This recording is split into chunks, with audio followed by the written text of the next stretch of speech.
Hello everyone, so today we are going to explore the amazing tourist spots in the Philippines.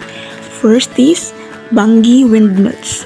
Standing tall on the northwest tip of Luzon are the Bangi Windmills in Bangi, Ilocos Norte.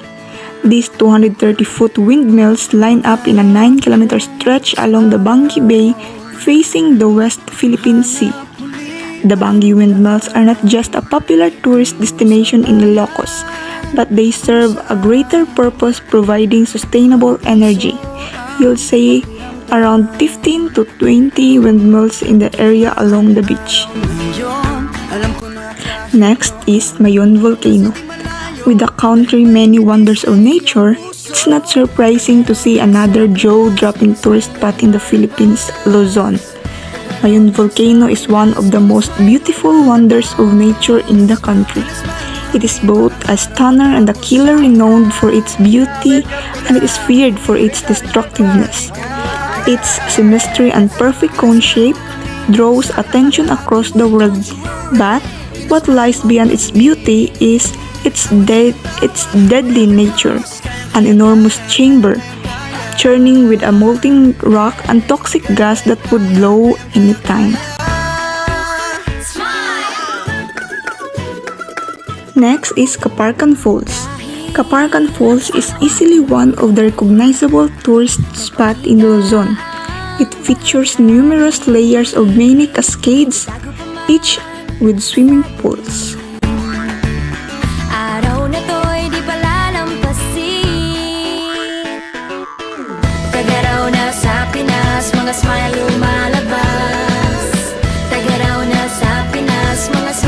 Next is Taal Volcano. Mention Tagaytay and Taal Volcano will automatically come to mind. Even at its most devastated state, Taal Volcano remains as one of the most eye-catching places in Luzon. It has become a must-visit destination for every traveler across the world because of its picture-key features like no other. You can see the volcano from one of the Philippines' most visited destinations in Tagaytay. The city has a postcard perfect view of the volcano that everyone's loves.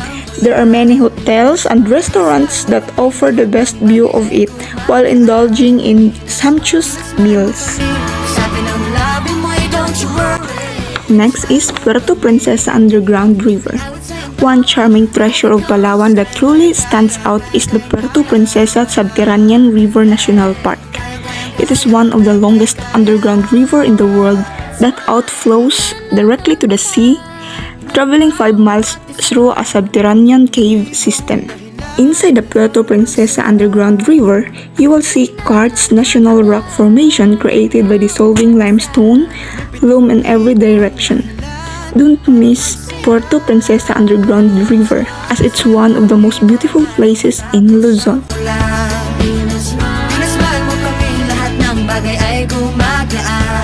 Next is Vigan. If you fancy exploring historical places in Luzon, Vigan should be on your list. Visiting Vigan City is like traveling back in times because of its preserved Spanish colonial town that even the world consider it as one of the best. Aside from the magnificent Vigan tourist spot, what makes this North Luzon tourist spot well loved is its historical and cultural significance that feed not just wanderlust but also a traveler's mind and soul.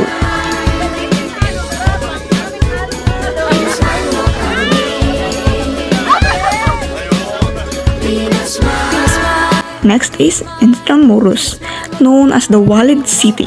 Intramuros is a place rich in history and culture. With its cobbled street and preserved architecture dated 100 years ago, it will have you thinking whether you are still in the Philippines or not. Hundreds of years ago, many remarkable events happened here. That's why it's one of the most historical places in Luzon and in the Philippines. Next is Banawi Rice Terraces. One of the places to visit in Luzon that will take your breath away is Banawi Rice Terraces, locally known as the Hagdan Palayan. This beautiful spot in Luzon is undoubtedly a source of pride not just for the Ifugos but also for the Filipinos across the world. Because of its magnificence, It has been inscribed on the UNESCO World Heritage List in 1995.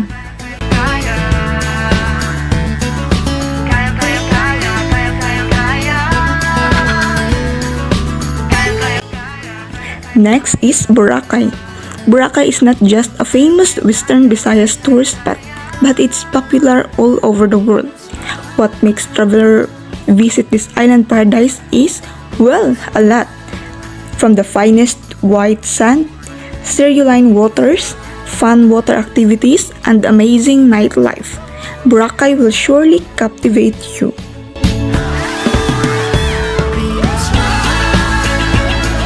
Next is Chocolate Hills. Another tourist destination in Visayas that will make your jaw drop is the Chocolate Hills in Bohol. Undoubtedly the most famous Bohol tourist destination on the province face. Chocolate Hills is composed of more than 1,000 symmetrical mounds, conical and dome-shaped that most people like them to Hershey Kisses. It is called the Chocolate Hills not because it's made of chocolate, but because of its color. Next is Oslob. If you're looking for the best tourist spot in Visayas that offers a great diving experience, don't miss Oslob in Cebu. There, you can watch the gentle giants, also known as whale shark, or if you're adventurous enough, you can also swim with them to gather a closer encounter of shark.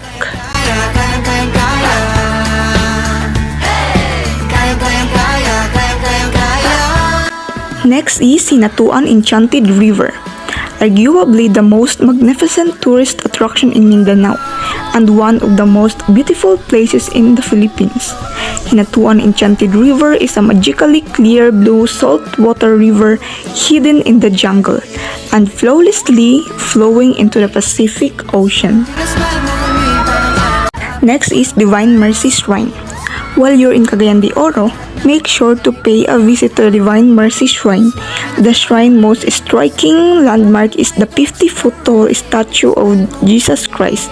However, it's not just any ordinary statue. The radiate from the statue body is actually a staircase that is said to lead the faithful up to him. The overall depiction is a spectacular sight to behold, especially during sunrise and sunset. The shrine is located on the summit of Divine Mercy Hills. At the base of the giant statue is a healing chapel. If you go up the staircase, you will find a chamber of adoration. Next is Aliwagwag Falls.